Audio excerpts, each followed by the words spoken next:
Doctor Yunus 1971 সাল মুক্তিযুদ্ধের পুরো সময়টাতে যুক্তরাষ্ট্রে অবস্থান করেছেন। সেই আমাদের সাবেক অর্থমন্ত্রী আওয়ামী লীগের আবুল মাল আব্দুল মুহিত সহ এইখানে তারা খুব গুরুত্বপূর্ণ রোল প্লে করেছেন, মুক্তিযুদ্ধের পক্ষে খুবই গুরুত্বপূর্ণ রোল প্লে করেছেন। তারপরে যুদ্ধ বিধ্বস্ত বাংলাদেশে ফিরে গেছেন। ওই ইতিহাস যদি আপনি খোঁজ করতে যান তাহলে দেখবেন অত্যন্ত গৌরবের ইতিহাস। এখন সেই রকম একজন মানুষ সরকার, সেই রকম একজন মানুষের যে সরকার, সেই সরকারের একজন মানুষ হিসেবে আমি অত্যন্ত গর্বিত। কিন্তু সেই সময় যখন ক্ষুদ্র একটা অংশ যখন মুক্তিযুদ্ধকে তুচ্ছ তাচ্ছিল্য করে, 71-কে তুচ্ছ তাচ্ছিল্য করে, 16ই ডিসেম্বরকে তুচ্ছ তাচ্ছিল্য করে, সেটার জন্য আমি খুব ব্যথিত হই। মানে ব্যথিত হই কেন? ব্যথিত হই যেহেতু আমি এই সরকারের অংশ, সেই কারণে আমি একটু মার্জিত ভাষায় বলছি, অন্য কোনো শব্দ ব্যবহার করতে পারছি না বলে। অ্যাবসলিউটলি ঠিক আছে। আমরা আচ্ছা, আমাকে একটা স্মরণ করায় দিয়েছেন যে আমার একটা স্লিপ অফ টাং হয়েছে, আমি হাদির মৃত্যু বলেছি। আমি খুবই মৃত্যুর চেষ্টা, আমি এটা হত্যার চেষ্টা বলতে হবে এবং গুরুতর আহত এটা বলা উচিত। এটা আমি আগে ঠিক করে নিলাম। এবং আমি খুবই মানে একটা প্রাণচঞ্চল, একটা উচ্ছল, একটা মানে পুরো একটা জীবনের মতো একটা ছেলে, তাকে গুলি করা হয়েছে। আমি খুবই ব্যাপারটা নিয়ে খুবই আপসেট ফিলও করেছি সারাটাক্ষণই, এবং আমাদের শো ছিল না বলে আমি এটা নিয়ে কথা বলতে পারিনি। কিন্তু আমি মনে করি যে আমরা অনুষ্ঠানটা শেষ করি আজকে। এবং জনাব জুলকারনাইন সাহেব, আপনি যদি এই প্রসঙ্গে আর কিছু বলতেন। আপনারা বলতেছিলেন যে সরকার রিঅ্যাক্ট করা দরকার ছিল, সরকার আবার এই জায়গাতে এটা করতেছে। সরকার এটা করতেছে কারণ সরকার বোধহয় সরকারের মধ্যে থাকা সরকার প্রধান, আমি সব কিছুর ক্ষেত্রে সরকার প্রধানকে দায়ী করি, সেটা শেখ হাসিনার সময়ও করতাম। আওয়ামী লীগের আমলে একটা বয়ান ছিল এরকম যে আওয়ামী লীগের মন্ত্রীরা খারাপ, শুধু শেখ হাসিনা ভালো। আমি কিন্তু সবসময় কইতাম যে শেখ হাসিনা ভালো হইলে কেউ খারাপ হইতে পারতো না, এটা অসম্ভব। এবং আমি ডক্টর মোহাম্মদ ইউনূসের ক্ষেত্রে এটা মনে করি, তার উপদেষ্টা পরিষদের যে ঝামেলা আপনি দেখেন সাহেব, আমি মনে করি ইউনূস সাহেবের মধ্যে ঝামেলা না থাকলে উপদেষ্টা পরিষদের ঝামেলা থাকার কথা না। যাই হোক, আপনি শেষ কথা বলবেন। আমি তার আগে খালি দর্শকদের কাছে যেটা জানতে চাইছিলাম সেটা একটু বলে রাখি। সেটা হচ্ছে জাতীয় সংসদ নির্বাচন সামনে রেখে সব রাজনৈতিক দলের জন্য নিরাপত্তা প্রোটোকল বাড়াবে সরকার। প্রিয় দর্শক, পুলিশ এভাবে নিরাপত্তা নিশ্চিত করতে পারবে বলে মনে করেন কিনা?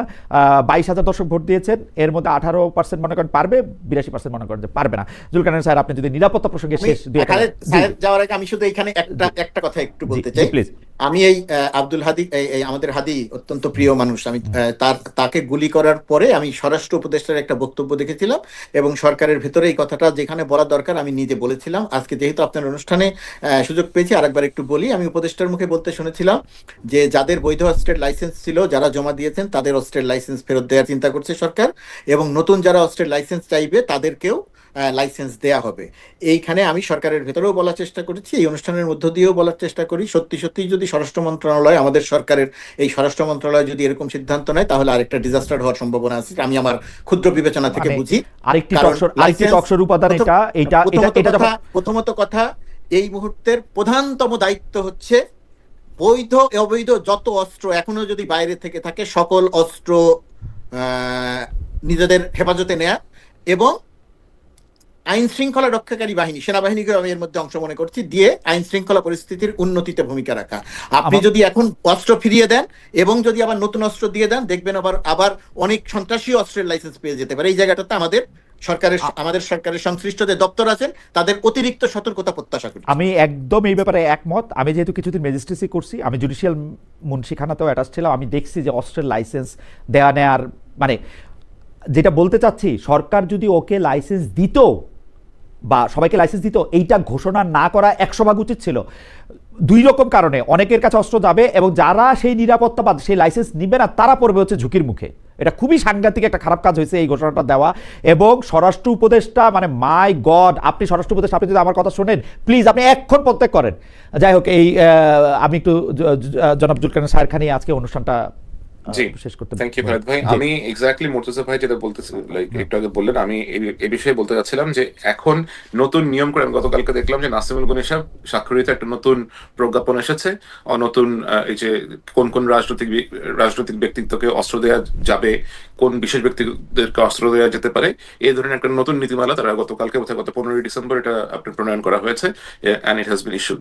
তো এখন অস্ত্র ইস্যু করা, এখন অস্ত্র ইস্যুর লাইসেন্স ইস্যু করার সময়টা এখন না। এখন আপনাদের আসলেও এই অস্ত্র যাদের কাছে আছে, বৈধ অবৈধ যাই আছে, বরং এগুলা সব অ্যারেস্ট করে এগুলাকে আপনাদের কাছে ফেরত নিয়ে আসা উচিত। এবং পাশাপাশি যারা বিভিন্ন বিশিষ্ট রাজনৈতিক ব্যক্তিত্ব আছেন যাদের উপরে এ ধরনের আক্রমণের সম্ভাবনা আছে বলে প্রতীয়মান হয়, তাদেরকে যথেষ্ট রকমের নিরাপত্তা দেওয়ার চেষ্টা করুন। পাশাপাশি যারা বিভিন্ন রাজনৈতিক দলের সাথে সংশ্লিষ্ট আছেন এবং আপনার গণসংযোগ করতে মাঠে ঘাটে যাবেন, আপনারা চেষ্টা করেন অ্যাজ লং অ্যাজ পসিবল যেন কোনো কভার্ড কোনো মাধ্যমে চলাচল করার জন্য, কারণ যে গোষ্ঠী দেশের ভিতরে ঢুকেছে এরা এটা এটা আসলে বেশ মারাত্মক। এরা বিশেষ উদ্দেশ্য নিয়েই ঢুকেছে এবং এতে আপনার আশেপাশে যারা আছে, সার্কেলে যারা আছে, নজর রাখুন যে এখানে অপরিচিত মুখ দেখা যায় কিনা, হঠাৎ করে কেউ এসে আপনার ভিতরে প্রবেশ করার চেষ্টা করছে কিনা। এ ধরনের আপনার পারিপার্শ্বিক যে অবস্থা আছে, আপনি নিজের আশেপাশে 1-2 স্তরের একটা বলয় গড়ে তুলুন যেন আপনি জানতে পারেন, আপনার ক্লোজেস্ট যারা ট্রাস্টেড লোকজন আছে তারা যেন আপনাকে অ্যাটলিস্ট জানাতে পারে যে এরকম অ্যাবনর্মাল কোনো কিছু তারা আশেপাশে দেখছেন কিনা। আমার মনে হয় আমি এই নিরাপত্তা টিপসটাই হয়তো এখন দেয়া জরুরি।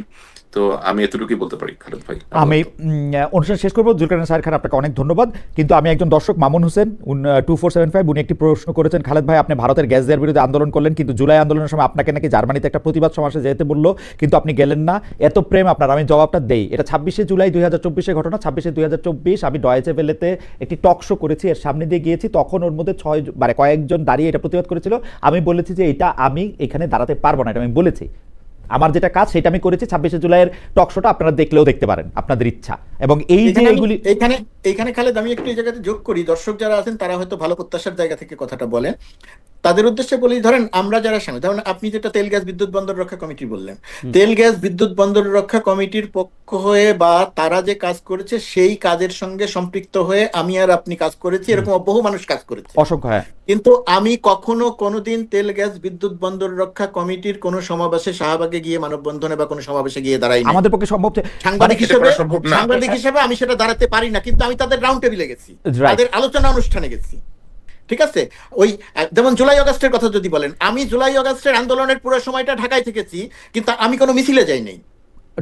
মানে সাংবাদিক হিসেবে মিছিলে যাওয়া এত বড় একটা লেখা লিখছে, লেখা হচ্ছে 50,000 60,000 ইয়া হয়েছে যে জার্মানিতে আন্দোলনের সময় ডাকা হলে তিনি যাননি। আরে যাই নাই, আমি কি কইছি আমি গেছি না?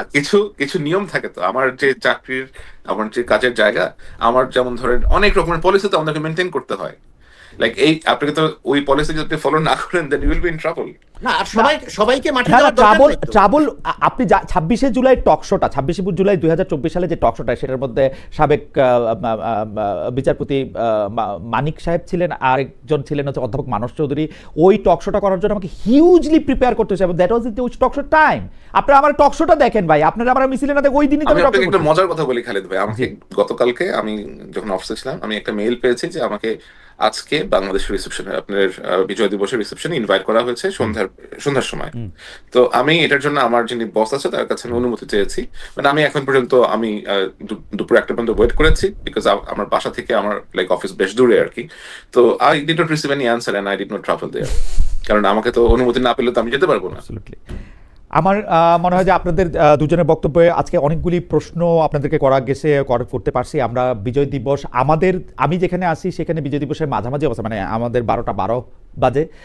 সায়ের যেখানে আছেন সেখানে আরও 5 ঘন্টা এগিয়ে আছেন সায়ের, তো বিকেল হয়ে গেছে। আমাদের পক্ষ থেকে আমাদের পক্ষ থেকে আবারও বিজয় দিবসের শুভেচ্ছা। এবং আমি সব শেষে আনিস আলমগীরের মুক্তি এবং অতি অতি অতি অবশ্যই আমাদের শরীফ ওসমান হাদির কমপ্লিট রোগ মুক্তি, মানে আই মিন ইট, যে কমপ্লিট রোগ মানে কমপ্লিট মুক্তি, মানে উনি শুধু বেঁচে ফিরলে হবে না, উনি 2 পায়ের মধ্যে দাঁড়াবেন, সবাইকে তার কণ্ঠ দিয়ে তার ইয়ে দিয়ে ডাকবেন, আমাকে বকাবকি করবেন। আমি চাই যে আপনি ফিরে আসেন হাদি, এবং সেইভাবেই ফিরে আসেন যেভাবে আপনি ছিলেন। আপনাদের সবাই আমি ধন্যবাদ দিতে চাই। মুর্তজা ভাই, সাহের খান, অনেক ধন্যবাদ। দর্শক, দেখা হবে আবার নতুন কোনো অনুষ্ঠানে।